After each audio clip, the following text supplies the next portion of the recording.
বৌমা, এ কী করো? তোমাকে যে বললাম ঝিঙে দিয়ে একটু মাছের ঝোল করো।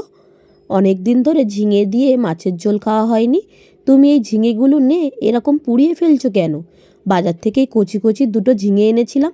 আরে শাশুড়ি মা, দেখুন না আমি কি বানাই। প্রায় তো খান ঝিঙে দিয়ে মাছের ঝোল।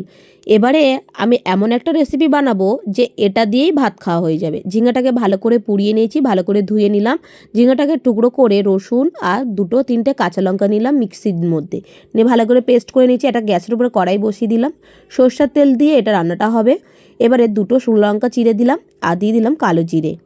এবারে যে বেটে রাখা ঝিঙেটাকেও দিয়ে দিলাম, দিয়ে ভালো করে একটুখানি নেড়ে ছেড়ে নেব। তার আগে একটু হলুদ গুঁড়ো, স্বাদ মতো লবণ, আর এবারে এখানে দিয়ে দিলাম পোস্ত।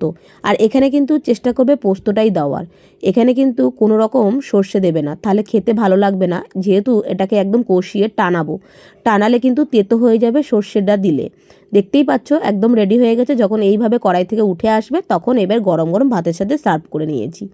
তো কেমন লাগলো অবশ্যই জানিও, কিন্তু ভালো লাগলে অবশ্যই লাইক কমেন্ট শেয়ার করো। আর হ্যাঁ, কে কোথা থেকে ভিডিওটা দেখছো অবশ্যই কিন্তু কমেন্ট করো, তবে তো ধন্যবাদ জানাবো নাকি। ভিডিওটি যদি ভালো লেগে থাকে অবশ্যই ফলো করে পাশে থাকবেন।